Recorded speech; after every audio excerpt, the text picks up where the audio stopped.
Assalamualaikum warahmatullahi wabarakatuh. Perkenalkan, nama saya Aya Sofia. Saya berasal dari Pidijaya. Saya merupakan salah satu taruni Politeknik Kelautan dan Perikanan Aceh dengan prodi budidaya ikan B. Di sini saya akan menjelaskan hasil karya ilmiah saya dengan judul Kultur Pakan Alami jenis Dapnia dengan menggunakan pupuk kotoran lembu. Di sini saya akan menjelaskan terlebih dahulu tentang Dapnia. Kenapa saya pilih Dapnia? Karena Dapnia merupakan zooplankton yang banyak dimanfaatkan sebagai pakan alami ikan air tawar. Memiliki berbagai kelebihan, yaitu kandungan nutrisinya yang tinggi, ukuran tubuh Dapnia sesuai dengan bukaan mulut larva ikan, pergerakannya lambat sehingga larva mudah untuk menangkap atau memakan Dapnia, serta tingkat pencemaran terhadap air lebih rendah dibandingkan menggunakan pupuk buatan. Untuk rumusan masalahnya, yang pertama, kandungan nutrisi apa saja yang terkandung dalam Dapnia. Yang kedua, bagaimanakah habitat hidup Dapnia. Dan yang ketiga, berapa persen pupuk yang digunakan untuk kultur Dapnia. Yang pertama, untuk rumusan masalah pertama, yaitu apa saja nutrisi yang terkandung dalam Dapnia. Kutu air atau Dapnia sp memiliki kandungan nutrisi yang bervariasi tergantung pada makanan yang dimakan dan tergantung pada umurnya. Kandungan protein biasanya sekitar 50% dari berat kering.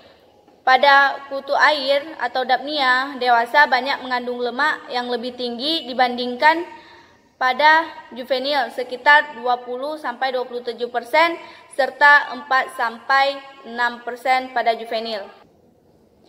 Kandungan nutrisi untuk Dapnia yaitu sekitar 43% protein, 8% lemak, 94% kadar air, dan 4% kadar abu. Pada beberapa spesies dijumpai mengandung protein sampai sebanyak 70%. Protein sangat baik untuk pertumbuhan ikan. Jadi semakin banyak protein yang dikandung oleh Dapnia, maka semakin akan memacu pertumbuhan ikan itu sendiri. Dalam Dapnia juga mengandung sejumlah enzim pencernaan seperti proteinase, peptidase, amilase, lipase, dan selulase yang berfungsi sebagai eksoenzim pada pencernaan larva ikan. Jadi, kutu air sangat dianjurkan untuk diberikan ke benih ikan. Dia mempercepat dan merangsang pertumbuhan benih ikan. Kita masuk rumusan masalah yang kedua. Bagaimanakah habitat hidup untuk Dapnia itu sendiri? Dapnia banyak ditemukan di perairan air tawar seperti danau, rawa, waduk, kolam, dan sungai. Tempat ideal bagi pertumbuhan Dapnia adalah perairan dengan suhu 26 sampai 30 derajat Celcius dengan pH 6,7 sampai 7,5. Dapnia bisa berkembang biak secara seksual maupun aseksual. Dalam perkembangbiakan aseksual, Dapnia akan menghasilkan telur yang bisa menetas tanpa perlu dibuahi. Sedangkan pada perkembangbiakan seksual, Dapnia jantan dan betina melakukan perkawinan dan menghasilkan anak. Siklus hidup untuk Dapnia itu sendiri yaitu 34 hari dan bisa melahirkan anak setiap hari. Dapnia bertelur atau beranak dengan jumlah sekitar 39 ekor per hari.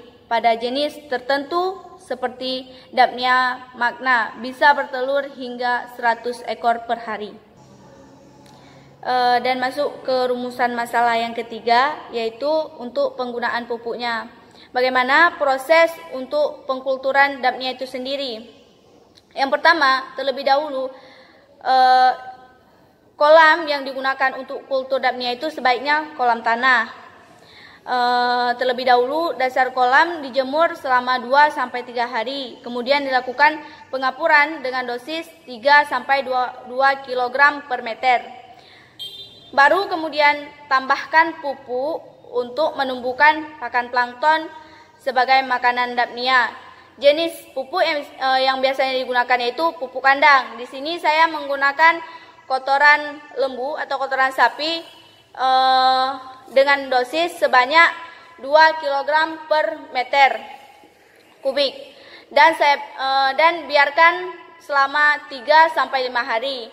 Kemudian genangi kolam dengan air bersih sedalam 30 cm dan diamkan lagi selama 2-4 hari. Air kolam akan berubah menjadi coklat kehijauan. Warna tersebut merupakan pertanda plankton dan tumbuhan renik lainnya telah berkembang dalam kolam. Penuhi kolam dengan air hingga ketinggian 50-60 cm. Kolam siap ditebari dengan bibit Dapnia dan dalam 1 minggu akan terlihat warna kemerahan di permukaan kolam. Hal ini menandakan kutu air telah berkembang. Perkembangan kutu air atau Dapnia akan mencapai puncaknya setelah 7-11 hari. Panen dilakukan dengan mengambil kutu air dengan jaring halus atau sering disebut dengan planktonet. Dan setelah Dapnianya dipanen, sebelum digunakan, cuci Dapnia dengan air bersih sebelum diberikan ke pakan ikan. Jadi untuk pengkulturan itu pun lebih mudah. Makanya Dapnia ini sering digunakan untuk larva udang atau benih udang yang masih kecil-kecil. Sekian dari saya, maaf apabila ada kekurangan atau kesalahan. Assalamualaikum warahmatullahi wabarakatuh.